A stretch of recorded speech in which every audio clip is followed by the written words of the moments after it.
Good afternoon, ladies and gentlemen. Guile here, and welcome back to the Forged Alliance Forever promotional series. It's 3v3 ladder action this afternoon, featuring an eclectic mix of Joes and pros going down on this generated map, provided helpfully, of course, by ye old map generator. We'll give our players some time and allow them to gate in, then we'll make our introduction, starting with Team 1 up here at the top left-hand side, and at the very tippity top of the formation for Team 1, it is Kiri. There he is, sporting that season's fabulous Vivacious Violet and, of course, that imposing and majestic UEF strip. Look at him.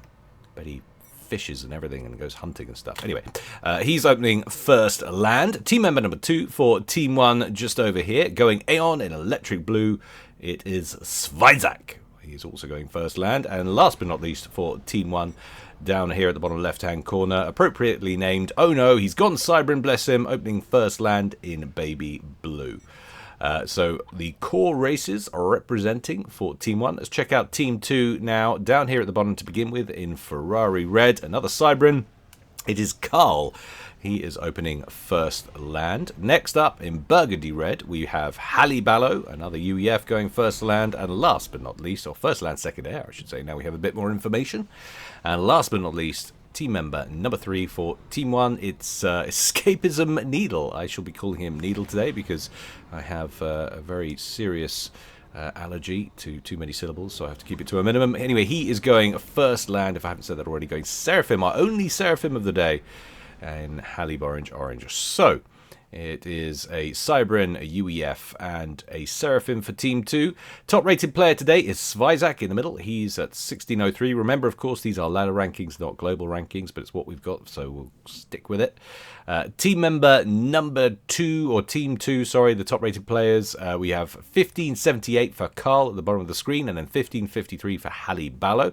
We have the lowest-rated player also on Team 2 at 1232, so we've got kind of two similar level pros, or just pros down here, and then a slightly lower order Joe, or middle of the range Joe over here, and then we've got a slightly higher pro over here and two mid-range Joes flanking Svizak at 1300 odds. So 1350 is up here for Kiri and 1382 for oh no. What has the map generator done for us, I hear you say? People screaming at the back about the map generator. Well, that's the mass poop situation that's been generated for us. A little bit stingy. Admittedly, this is a 10 by 10 map, so slightly closer proximity, less room for the goodies. But that really is a stinginess. We have 3 mass fields really of any note, and they are all wrecked mass fields. This is the main one over here, and we had it at about 1,643. And you can see Carl already bearing down on that with an engineer, following up maybe with his commander in tow, but he's slowly progressing in that direction, picking up mass extractors as he goes. Svizak, by the look of things, also making a play down here, but he's not going to get there before Carl's NG does. And then we've got a couple of other smaller mass fields down here, and another corresponding one just over there to the west also. And then everything else is just kind of the strange alien rock formations that provide less mass and all the like. You know the situation. Topographical situation is a big horse-shaped shoe thing, plateau right in the center with 3 mechs apiece on either prong. And looks like we've got our first attempts. We're going to have an aggressive play here from Team 1. They're going to try and snag both prongs. Got a chariot and a courier inbound, looking to bag both of them, and seeing as Curly was in the lead, he's actually going to be the one trying to hang on to the aggressively placed prong in supposedly enemy territory. Actually, to Svizak's credit, it looks like he was heading in that direction also, but when he realized Kiri was going that way, he said, all right, I'll take the easy one, thank you very much, I appreciate it. And he's even supporting his fellow teammates drop with a little bit of spirit and flair action, getting the lab in, and that will be able to cut down this engineer from Needle, who's done a distance build up the cliff here. 2 operational land factories, 2 more on the way, or that is the plan at the very least. Checking back in on the left hand side, what have we got here? That was a little lab drop mech marine on the ground for Halliballo. Got his combat scout reclaimed, unfortunately, but of course the mech marine will pick up the engineer kill. The rest of the crew, I guess, that was on board that courier have been brought back over here to this mass field. And Yeah, that's a nice little denial there. So who was that? That was probably Oh No, who had his engineer coming for this mass field. That will be delayed now. The mass field over here has broadly been consumed. Let's see who got the lion's share. Svizak at 935, Carl at 1.3k. So it seems like that early engineer paid dividends. Team 2 winning that little encounter just narrowly. If you're concerned about how much mass has been consumed, of course, or reclaimed. But this has been a solid land grab by looks of things from Kiri. Operational land factory, some build capacity still kicking around, throwing down T1 PDs. One in play already, takes down a Tham that was nearly successful in picking off an engineer, but that engineer survives with about 86 HP. And now we have some Lobos on the scene. They might be able to take out these land factories. Oh, that Lobo does get counter-killed off by a Zooey. Needle wants to keep this one moving though, and also wants to deal with these engineers which are erecting more defenses all the time. That's a very nicely placed shell, but didn't keep the Zooey moving. The next Lobo out of that factory manages to pick up the kill, and now he's getting some T1 bomber support from Home Command and his teammates Air Force. Also Svizak bringing the T1 bombers in, and I think that looks like a solid hold for Team 1 then, who are in control of the horseshoe for the time being. Gun upgrade on the way for Oh No. 47% done there on that Cybran comm. What have we got over here? We had any early upgrades? We already have an operational gun upgrade on Carl. He's got gun, and currently planning to put it to good use by bringing his comm forward to harass this forward position. Tentative probing attacks on the enemy formations as Oh No brings in some Mantis spam and finds counter Mantis spam in greater number. That little Vanguard force will be dispatched, although there are more pockets of blue Cybran business. What have we got here?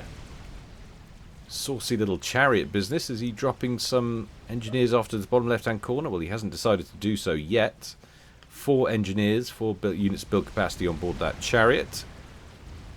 But his attention is elsewhere at the moment. It might be on this confrontation with Carl, who brought his comm forward. They exchanged a little bit of fire. Carl on about 9,000 HP, but the chariot is on the move again, and it looks distinctly like it's heading for the bottom right hand corner. We didn't talk much about this area. There is one mass extractor in the area, but of course it's not directly accessible from the main base plateau. And if this could go undiscovered for a bit of time here, maybe Svizak might be able to do a little bit of damage. We will check back up on what they're up to in just a moment. First of all, let's see what's going down in the ACU war in the southwest. Svizak still unupgraded. Oh No with a gun upgrade, Carl with a gun upgrade. Oh No taking some time to pick off some of Hannibalo's T1 spam. That's working rather well for him at the moment. Hannibalo going to get a gun upgrade. And all of the Mantis in the area belonging to Carl rush to assist with that.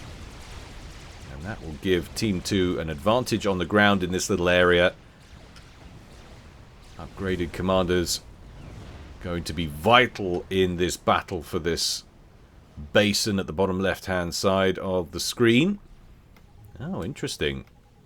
He has gone for an air factory down here. Thrown down a radar. No T2 presence, of course, because it's too early in the game for that. Certainly when that was dispatched at any rate. So can't plonk down a stealth field or anything. But the good news is it's early for Team 2 also. So they haven't got comprehensive intel on the area.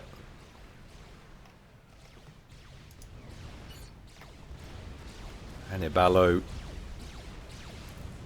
at 79% complete on that gun upgrade as Carl and Oh No exchange fire.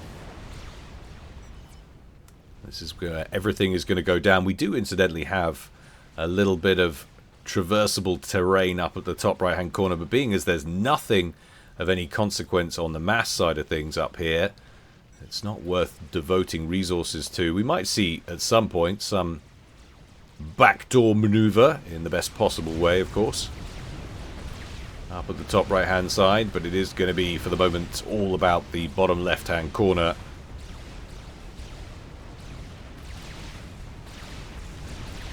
All the ACUs at the moment looking pretty healthy in this exchange. Oh no, on around 9,900 HP. Hannibalo at full health, at full 12,000. Kiri has just dropped into the yellow here, sub 75% base health now. And Carl down to below 50% health. About to get another rank in veterancy though. That will make him a 3-starred comm. And he is currently getting 30 hit point a second regen thanks to the 2 stars he's already accrued. Oh no, currently a 1-star comm. And he's getting 24 hit point a second regen. Svizak getting an upgrade. So this is interesting though. We've actually got all 3 comms from Team 1 in this area. Needle, by contrast, his comm routed to the spot on an upgrade all the way over here. Can we see what he's doing? He actually needs energy from his teammates. Starting a T2 upgrade. So Team 2 at a little bit of a disadvantage down here. Now they're going to be facing off against 3 comms. We've got 2 more upgrades on the way for Kiri and Svizak. Kiri has gone for gun. That's interesting he didn't elect to go for T2, considering he is so badly wounded right now. Bump in HP could be just what the doctor ordered. And Svizak completed T2 and has now gone straight for sensors. Speaking of sensors, bottom right hand corner still undiscovered, and he is actually teched up that air factory to Tech 2. Not a Tech 2 Air HQ. The HQ is somewhere back at base, but look, that has allowed him to get T2 engineers out and allowed him to construct a tactical missile launcher, which puts all of the resourcing options in this area at risk. Still no coverage down here. This has been a wonderful little drop. Good identification at the start of this game on this generated map from Svizak that this might be a weak point. He has managed to get an engineer down here, so he'll be aware that there's no similar threat lurking in the top left-hand corner for the rest of Team 1. Ooh, hello. Speaking of dropping build capacity into the corner, Hannibalo drops 2 engineers off down here. Will this be the moment they finally realise the threat?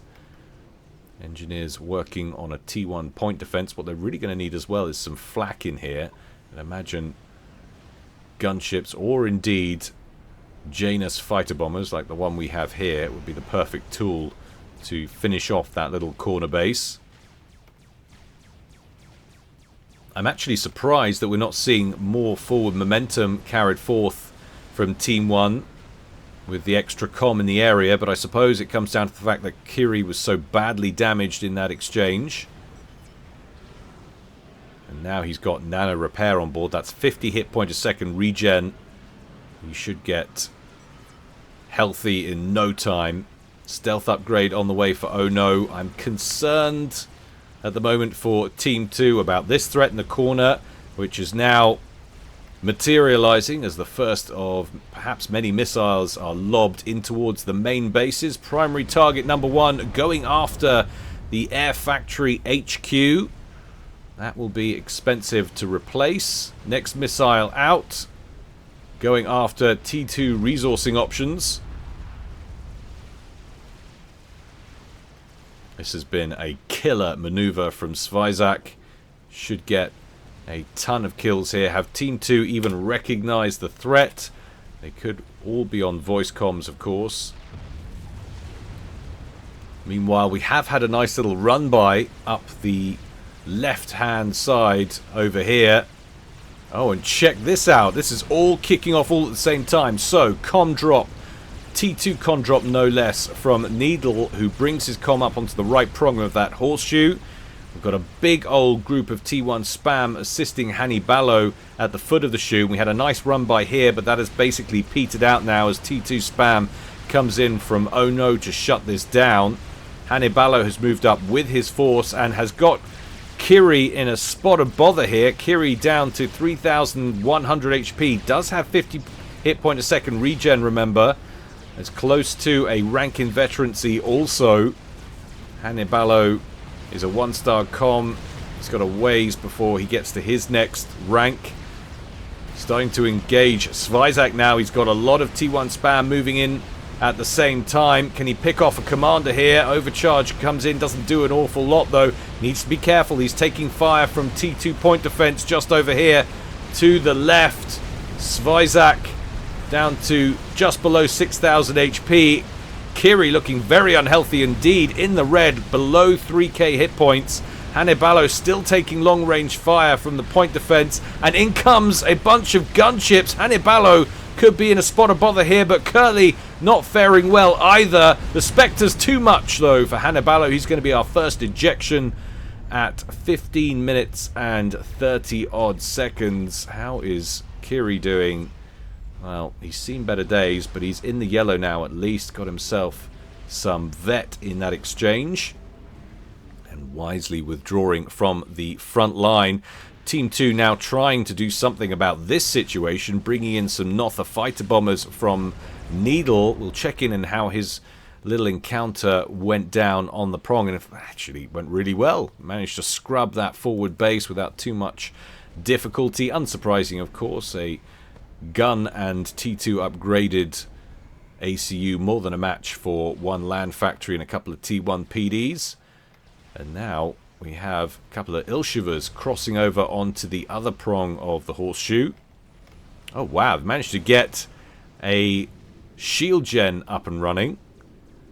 5 kills registered for that TAC missile launcher.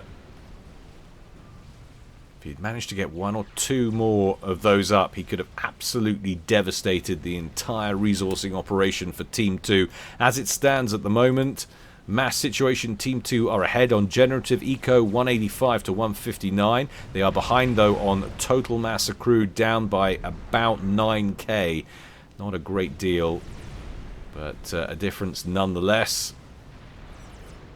Kill loss ratios looking pretty good for Needle. Look at that. He might be a Joe, a middle of the road Joe, but he's being efficient. 2.07, 2.17. Compare that to Kiri on Team 1.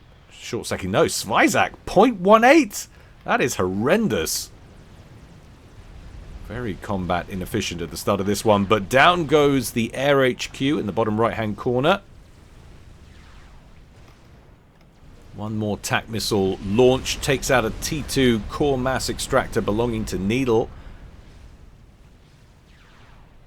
Carl now sitting on 2 bases. He's pulling in a very respectable 133 mass per tick. Now this could be dangerous. They need to get in and mute Carl. One of their low order pros. Now with 2 bases worth of eco ready to pump out goodness knows what and cause all sorts of problems on the front line. Nano repair upgrade on the way for Oh No. That's about to complete. And the base in the bottom right hand corner is all but scrubbed. One very badly damaged Eruptor remains with a mere 50 hit points to its name. And a handful of swift winds buzz overhead of where the base used to reside.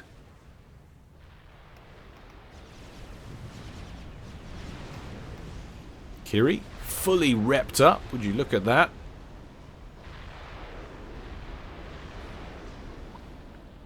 And twin shielded positions at the entry point to Team 1's bases.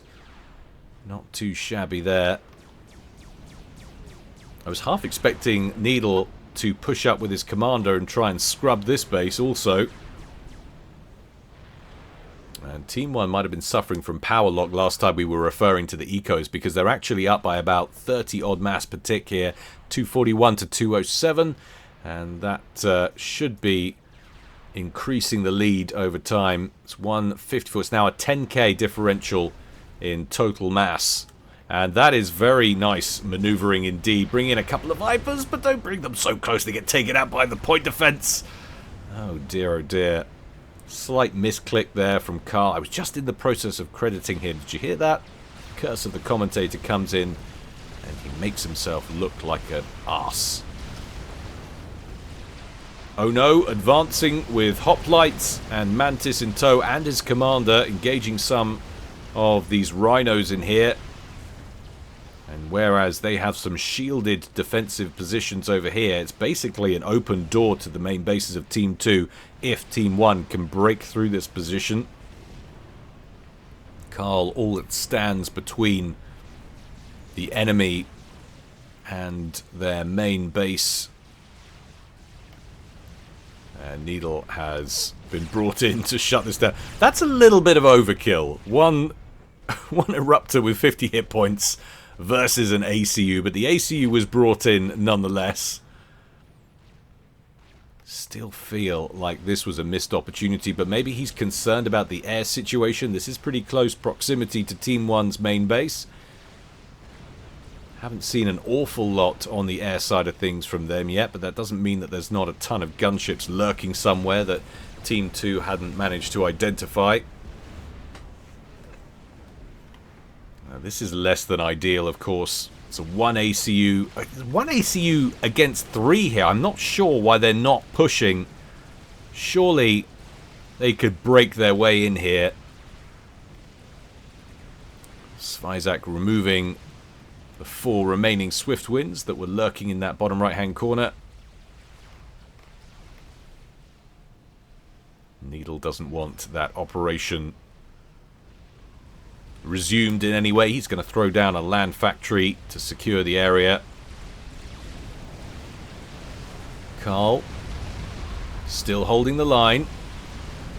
Has himself a couple of Cerberus turrets and 1 autogun.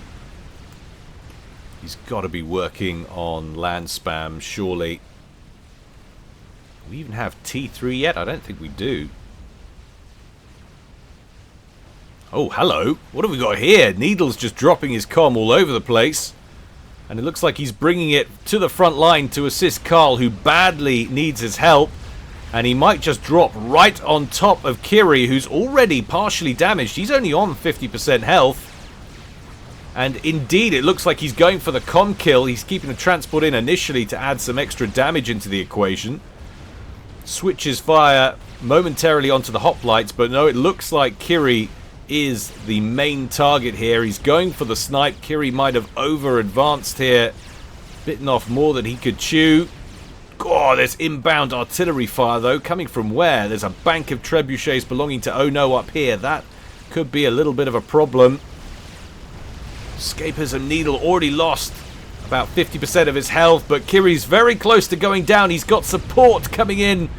Has Needle from Carl, and those rhinos are enough to assist him in taking him down, but it's not all over in a good way for Team 2 yet. Needle very low on health, and there is still that question of the artillery further to the north. Speaking of which, another volley comes in. Needle down to 2,000 hit points. Where's that transport when you need it? It's all the way down here. In comes another volley. That's him below 1,000 hit points. One more like that could do it. Just when they got level pegging. Oh, it takes him down to 200 hit points. He won't survive another volley, and there's another volley coming in.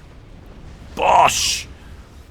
Lovely counterplay from Oh No. Keeps them in the lead on player count at least, and now Carl is languishing in this game all by his lonesome. And what's going on here?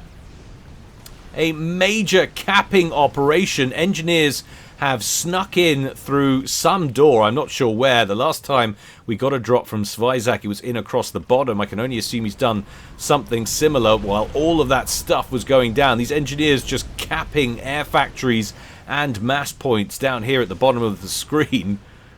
Wow. That is less than ideal. And meanwhile, up at the top of the screen, we've got T3 gunships out from Svizak taking down infrastructure in the north.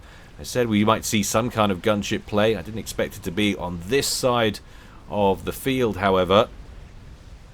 But yeah, suddenly things going from bad to worse for Carl.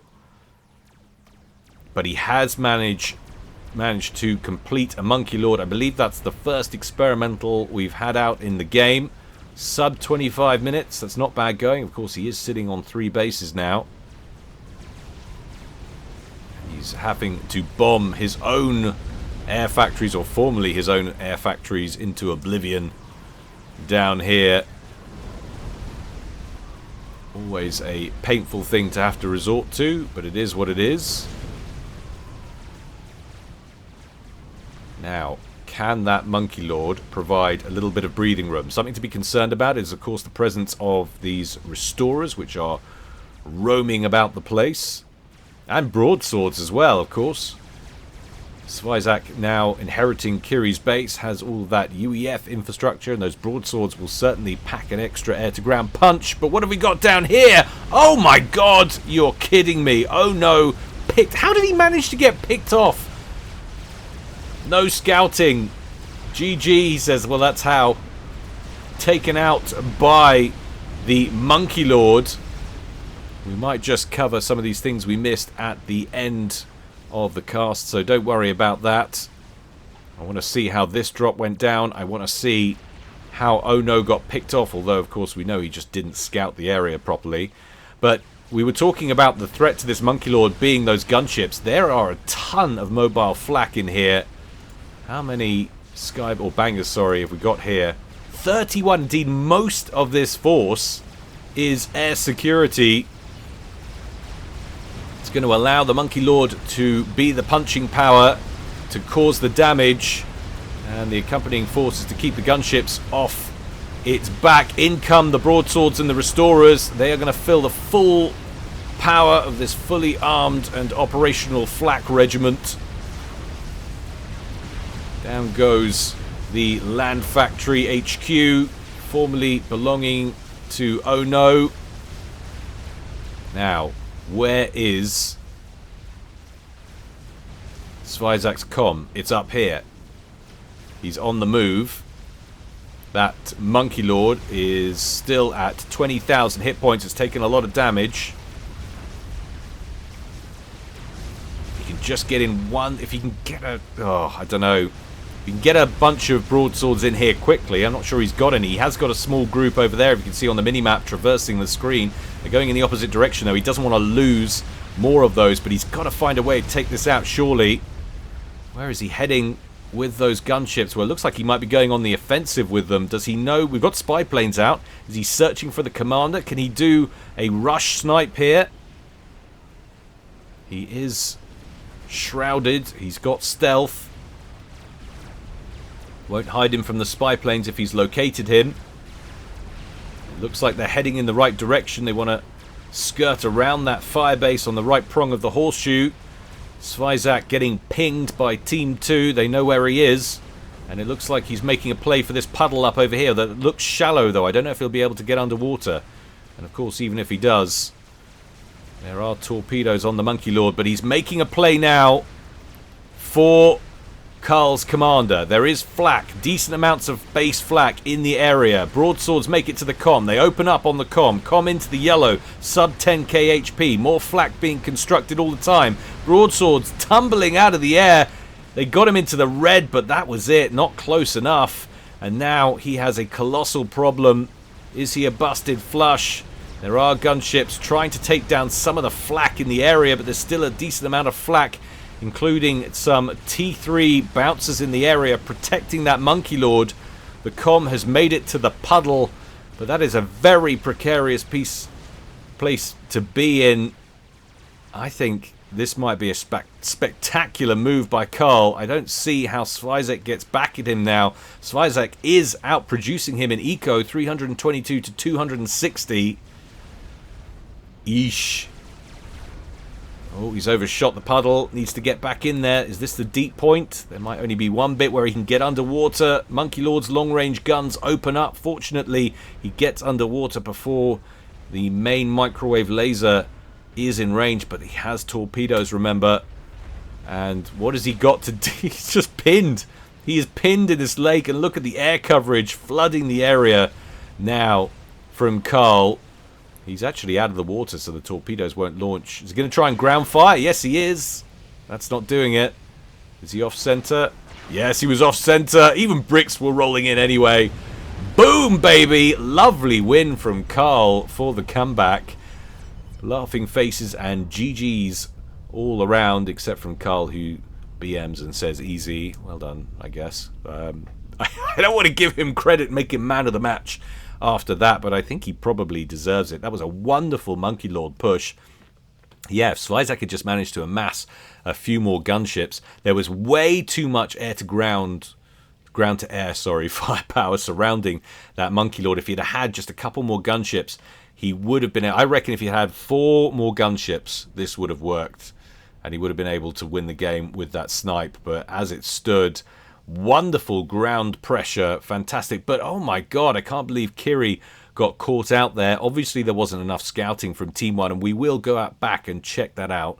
So let's restart and go over to those bits we missed. So we rejoined the game at 22 minutes and 18 seconds. And while we were very distracted with what was going on with Needle having just dropped right on top of Kiri, while this maneuver was going on, Svizak had done another drop across the bottom of the screen, and that is where he offloaded 5 units of build capacity who went straight for the T2 mechs cap, by the looks of things. And it took a while, actually, to complete. I'm surprised instead they didn't go for what usually happens, at a little bit of a base drop, going straight for some T1 point defense in the area to shut down all of this. Because, I mean, you get one Jester or something, or a couple of Jesters popping out of these air factories, and this is all over. So down goes Kiri over here. And not long after, of course, Escapism Needle gets crucified by all of these trebuchets further to the north. Bit off just a little bit more than he could chew with that. The caps are complete over here, and then they go to work on those air factories. So that's ostensibly what we missed there. And then next up was the death of Ono. And that essentially occurred at some point after 24 minutes and 30 seconds, where we rejoined it here. You can see Ono having moved forward. They are still dealing with this situation here, or rather Carl is dealing with this situation here, but he's bringing his Monkey Lord forward. Apologies if you can hear my dog barking. He still has his personality disorder. I've tried to send him therapy, but he won't go. So there we have it. Those air factories eventually dealt with, but there is still this Monkey Lord situation, and oh no, just completely unaware of the threat by the looks of things. That is the view from his position. He's actually power locked at the moment, so even if he had some kind of Omni up, he wouldn't actually have been picking this up. That would have been the first indication that he was in trouble. Those long range, unmistakable Monkey Lord weapons that open up before that microwave laser trains on you, and you are forcibly ejected from the game at 25 minutes and 13 seconds. And then, of course, there were some things brewing over here on the top right-hand side. But yeah, that was essentially the main couple of plays, or the main 2 plays that we missed. Well, I hope you enjoyed it, guys. If you want a little more, and you've seen most of the things on the main channel, or well done you, first of all, if you have. But if you want a little more, or you just want to support me, do check out the Patreon. It is a mere $1 a month, and we have some 120 premium content, ad-free casts over on there, available for you to check out at any time. And if you enjoyed today's little foray into this generated map, do smash the old like button down there and leave a comment about your day, because I'd love to know. All right, that's enough from me. Take care, stay well, and stay safe. This is Guile, signing out.